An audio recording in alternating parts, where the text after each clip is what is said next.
Savannah Guthrie's mother, Nancy Guthrie, missing day 37. This, as we learn, investigators inside the investigation state they are getting close to a breakthrough. What breakthrough? What are they getting close to? Does it have anything to do with a utility box bust open near Nancy Guthrie's home around the time of her disappearance? Not only that, what is TAG? T-A-G, Tattoo and Graffiti Team, straight out of Quantico. What will they have to do to help break this case? And all our discussion of data dumps from cell phones, forget it. The Fed's now honing in on Google and Apple to save the day yet again. Good evening. I'm Nancy Grace. This is Crime Stories. I want to thank you for being with us.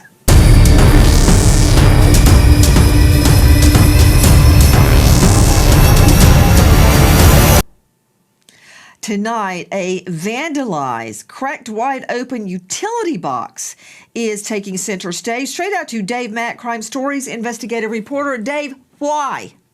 Because this utility box that shows it shows a lot of vandalism. But Nancy, this utility box right there, you got to realize this brings in phone, fiber optic cable, which, by the way, that's how many of us use the internet.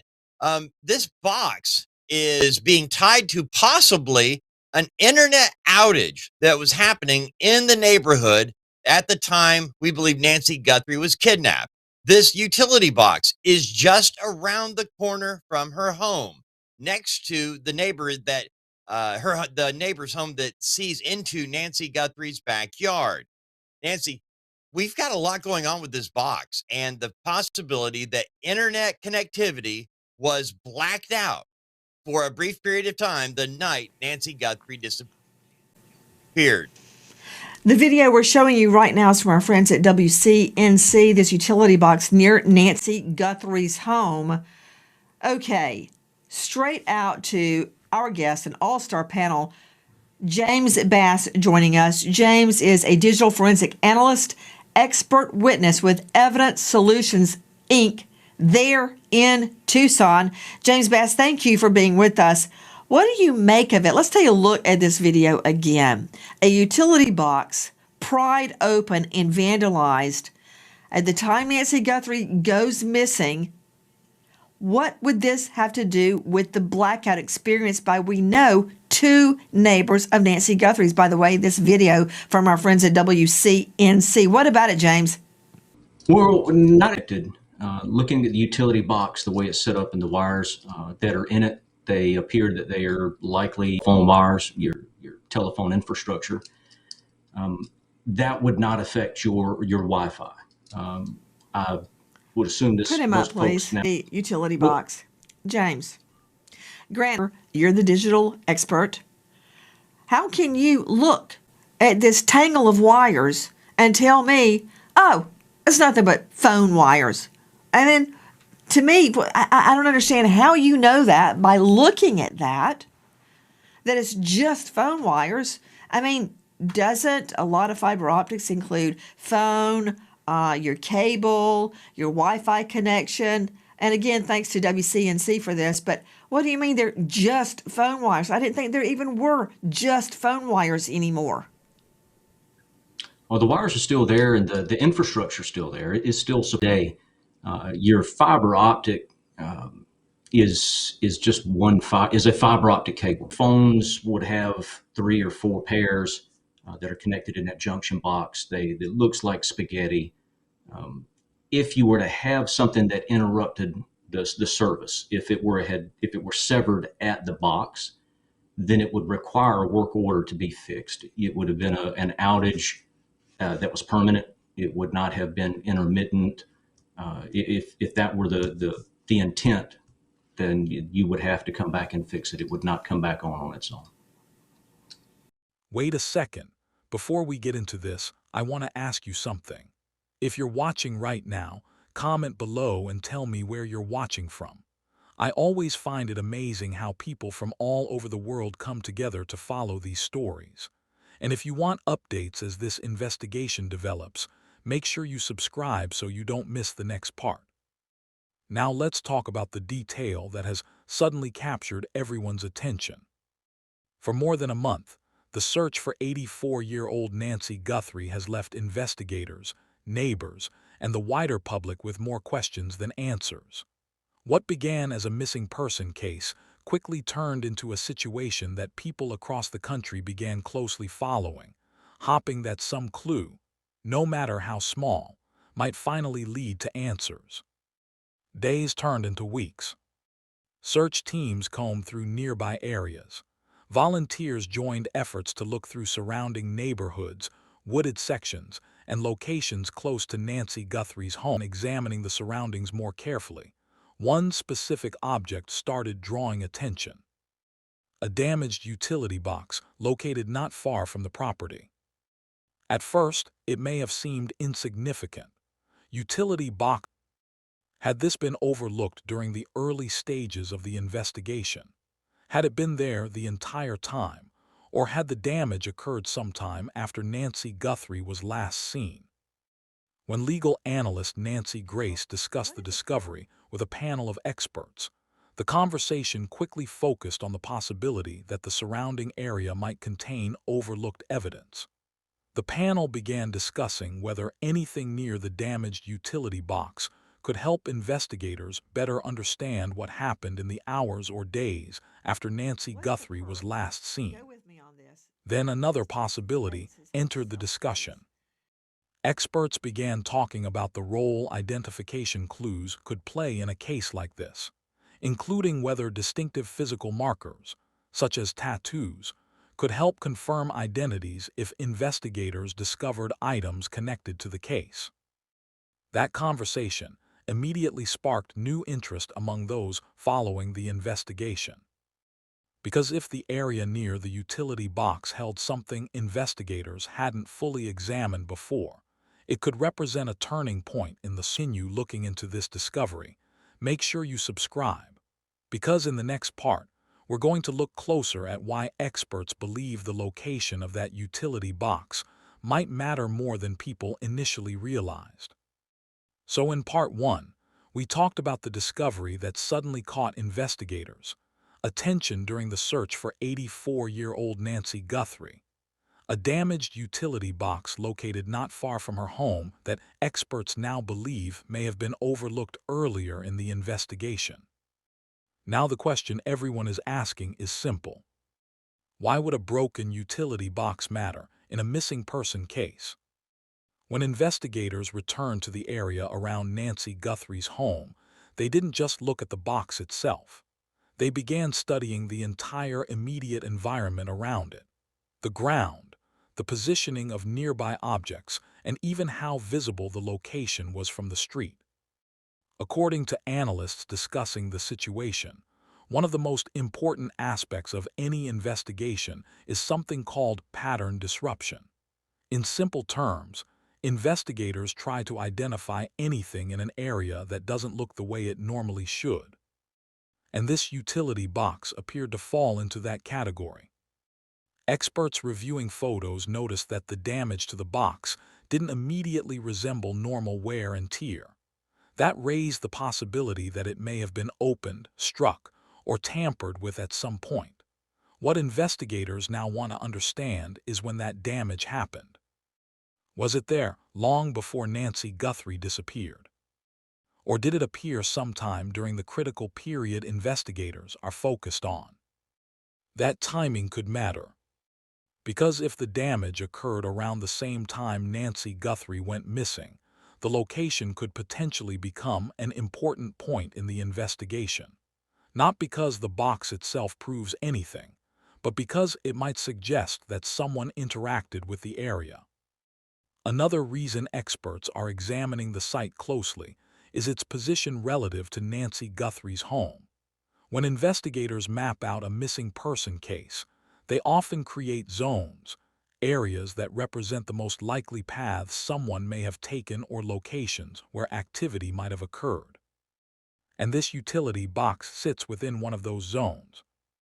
During the panel discussion analyzing the case, Experts also talked about identification clues that sometimes help investigators confirm whether items found near a scene belong to a particular person.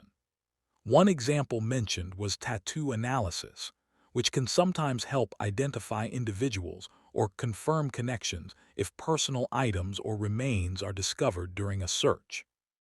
At this stage, authorities have not confirmed that anything specific was found near the utility box, but the fact that experts are discussing identification methods shows how carefully investigators are now approaching every detail. After 37 days of searching, even the smallest clue can become important. For people who live near Nancy Guthrie's home, the renewed attention has brought investigators and search teams back to the neighborhood once again. Areas that were previously examined are being looked at again, this time with fresh eyes. And sometimes, investigators say that is exactly how overlooked details are finally discovered. Right now, the biggest question is whether this damaged utility box is simply a coincidence, or whether it's connected to something that happened during the time Nancy Guthrie disappeared. Before we continue to the next part, I want you to comment below and tell me where you're watching from. It's always incredible to see viewers following these investigations from different parts of the world. And if you want to stay updated as the search continues and investigators reveal more information, make sure you subscribe. Because in the next part, we're going to talk about why some experts believe the location around that utility box could hold more clues than people realize. As investigators continued examining the area near Nancy Guthrie's home, the damaged utility box quickly became one of several locations that authorities decided to review more carefully. After more than a month of searching, investigators understood that even the smallest detail could potentially help them better understand what happened in the hours or days surrounding her disappearance. Search teams revisited the location. Sometimes it takes returning to a location with a fresh perspective to notice something that may have been overlooked earlier. During discussions about the case, analysts also mentioned how identification methods can play an important role if investigators recover items or evidence connected to a missing person. One method sometimes referenced in investigations is tattoo identification, which can help confirm identities when investigators are working to determine whether certain findings are connected to a case. At this stage, authorities have not confirmed that the damaged utility box is directly connected to Nancy Guthrie's disappearance. However, the renewed attention surrounding the area reflects how seriously investigators are taking every possible lead as the search continues. Meanwhile, volunteers and members of the community have remained active in efforts to keep the search visible. Missing person cases often rely on public awareness, and people following Nancy Guthrie's story have continued sharing updates and encouraging anyone with information to come forward. What keeps this case in the spotlight is the determination to make sure no possibility is ignored. Investigators often say that solving difficult cases can sometimes come down to one overlooked detail, one witness who remembers something important, or one piece of information that helps clarify the timeline. For now, the search for Nancy Guthrie continues.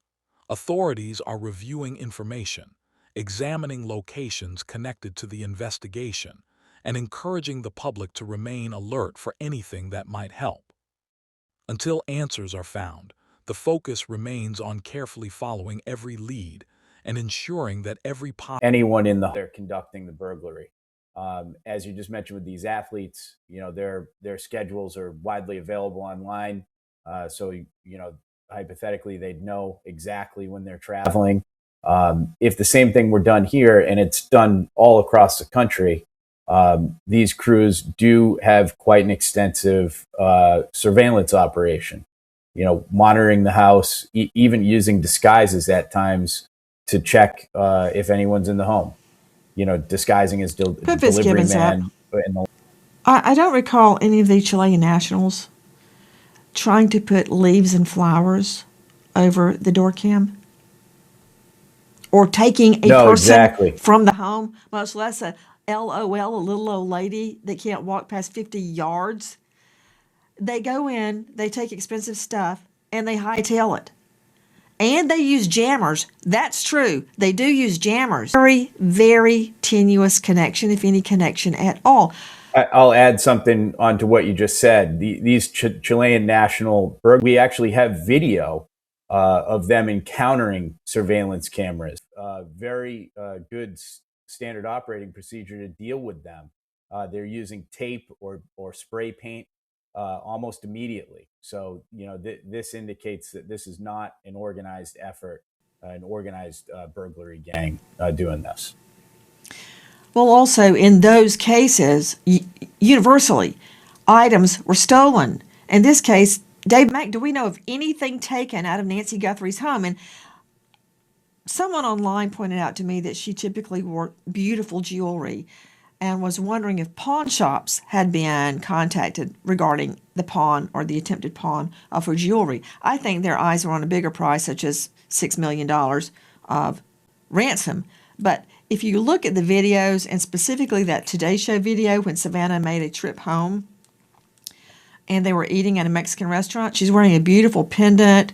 I see her, I guess it's a smartwatch on her left hand, rings, necklace, earrings, bracelet on the right hand that I can identify. I don't know if she's got more necklaces on underneath her shirt, but I haven't heard anything about jewelry taken, which would rule out groups. They don't want you. They want your stuff. Yeah. Have we heard anything about an item missing? Not a thing. Not one report of anything missing. The only thing we've seen, Nancy, is last week when there was where the SUV was pulled into the garage, door was shut, and they got out. At that same, two investigators that were out in the front yard with a metal detector and a garden spade looking at areas along the driveway. That's the closest we've come to them even looking for metal. So no, there's no report of anything missing inside that house except for Nancy Guthrie. If you know parents of Mrs. Guthrie, please dial toll-free 800-225-5324. Repeat, 800-225-5324. Or if you wish to remain anonymous, 520-882-7463. 520-882-7463. There is a $1.2 plus million reward. 1.2 plus $1 million reward for information leading to the whereabouts of Nancy Guthrie. It does not require an arrest. It does not require a conviction. And the Guthries have agreed to at a neutral location such as a U.S. post office. Sounds like the feds came up with that idea.